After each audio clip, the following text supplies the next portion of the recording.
ಸಮರ್ಥ ನಾಮಪತ್ರಕ್ಕೆ ಕಾಂಗ್ರೆಸ್ ಭರ್ಜರಿ ಮೆರವಣಿಗೆ. ಡೊಳ್ಳು ತಮಟೆ ನಾದದಲ್ಲಿ ಶಕ್ತಿ ಪ್ರದರ್ಶನ. ದಾವಣಗೆರೆ ದಕ್ಷಿಣ ವಿಧಾನಸಭಾ ಕ್ಷೇತ್ರದ ಉಪಚುನಾವಣೆಗೆ ಸಂಬಂಧಿಸಿದಂತೆ ಕಾಂಗ್ರೆಸ್ ಅಭ್ಯರ್ಥಿ ಸಮರ್ಥವರ ನಾಮಪತ್ರ ಸಲ್ಲಿಕೆ ಅಂಗವಾಗಿ ಸೋಮವಾರ ನಗರದಲ್ಲಿ ಭರ್ಜರಿ ಮೆರವಣಿಗೆ ನಡೆಯಿತು. ಸಾವಿರಾರು ಕಾರ್ಯಕರ್ತರು ಮುಖಂಡರ ಸಮ್ಮುಖದಲ್ಲಿ ನಡೆದ ಈ ಮೆರವಣಿಗೆ ಕಾಂಗ್ರೆಸ್ ಶಕ್ತಿ ಪ್ರದರ್ಶನಕ್ಕೆ ವೇದಿಕೆಯಾಯಿತು.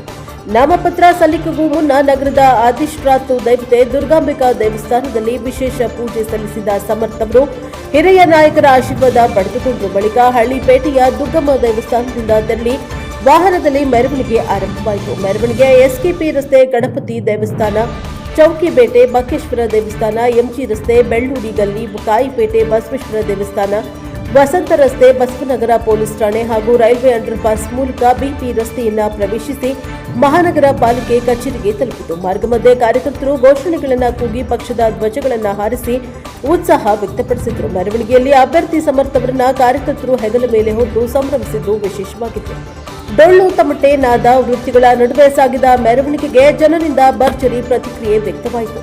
ಸಮರ್ಥವರು ಕೈಮುಗಿದು ಜನರಲ್ಲಿ ಮತಯಾಚನೆ ನಡೆಸಿ ಕ್ಷೇತ್ರದ ಸಮಗ್ರ ಅಭಿವೃದ್ಧಿ, ಮೂಲಸೌಕರ್ಯ ಅಭಿವೃದ್ಧಿ, ಯುವಕರಿಗೆ ಉದ್ಯೋಗಾವಕಾಶ ಹಾಗೂ ಸಾರ್ವಜನಿಕ ಸಮಸ್ಯೆಗಳ ಪರಿಹಾರಕ್ಕೆ ಬದ್ಧತೆಯನ್ನ ವ್ಯಕ್ತಪಡಿಸಿದರು. ಈ ಸಂದರ್ಭದಲ್ಲಿ ಸಂಸದೆ ಡಾಕ್ಟರ್ ಪ್ರಭಾ ಮಲ್ಲಿಕಾರ್ಜುನ್ ಡೊಳ್ಳು ಬಾರಿಸುವ ಮೂಲಕ ಕಾರ್ಯಕರ್ತರಲ್ಲಿ ಉತ್ಸಾಹ ತುಂಬಿದರು. ಸಚಿವ ಎಸ್ಎಸ್ ಮಲ್ಲಿಕಾರ್ಜುನ್, ಮಾಜಿ ಸಚಿವ ಎಚ್ ಆಂಜನೇಯ, ಶಾಸಕ ಕೆಎಸ್ ಬಸವಂತಪ್ಪ ಸೇರಿದಂತೆ ಹಲವು ನಾಯಕರು ಭಾಗವಹಿಸಿ ಅಭ್ಯರ್ಥಿಗೆ ಬೆಂಬಲ ಸೂಚಿಸಿದರು. ನಾಯಕರು ಮಾತನಾಡಿ ಕಾಂಗ್ರೆಸ್ ಸರ್ಕಾರದ ಜನಪರ ಯೋಜನೆಗಳು ಹಾಗೂ ಅಭಿವೃದ್ಧಿ ಕಾರ್ಯಗಳನ್ನು ಜನತೆಗೆ ತಲುಪಿಸುವ ಮೂಲಕ ಮತದಾರರ ವಿಶ್ವಾಸ ಗೆಲ್ಲಲಾಗುವುದು ಎಂದು ವಿಶ್ವಾಸ ವ್ಯಕ್ತಪಡಿಸಿದರು. ಇದಲ್ಲದೆ ಪಕ್ಷದ ವಿವಿಧ ಘಟಕಗಳ ಪದಾಧಿಕಾರಿಗಳು, ಮಹಿಳಾ ಘಟಕ, ಯುವ ಕಾಂಗ್ರೆಸ್ ಕಾರ್ಯಕರ್ತರು ಹಾಗೂ ಸಾವಿರಾರು ಬೆಂಬಲಿಗರು ಪಾಲ್ಗೊಂಡು ಕಾಂಗ್ರೆಸ್ ಸಂಘಟನಾ ಬಲವನ್ನು ತೋರಿಸಿದರು. ಮಹಿಳೆಯರು ಹಾಗೂ ಯುವಕರ ಸಕ್ರಿಯ ಭಾಗವಹಿಸುವಿಕೆ ಮೆರವಣಿಗೆಗೆ ವಿಶೇಷ ಕಳೆ ತಂದಿತು. ಪೊಲೀಸರು ಕಟ್ಟುನಿಟ್ಟಿನ ಬಂದೋಬಸ್ತ್ ಕೈಗೊಂಡಿದ್ದು ಯಾವುದೇ ಅಹಿತಕರ ಘಟನೆಗಳು ಸಂಭವಿಸದೆ ಮೆರವಣಿಗೆ ಶಾಂತಿಯುತವಾಗಿ ನೆರವೇರಿತು. ಒಟ್ಟಾರೆ ಭರ್ಜರಿ ಜನಸಾಗರದ ಮಧ್ಯೆ ನಡೆದ ಈ ಮೆರವಣಿಗೆ ದಾವಣಗೆರೆ ದಕ್ಷಿಣ ಕ್ಷೇತ್ರದಲ್ಲಿ ಕಾಂಗ್ರೆಸ್ ಬಲವನ್ನು ಸ್ಪಷ್ಟವಾಗಿ ತೋರಿಸುವಂತಾಯಿತು.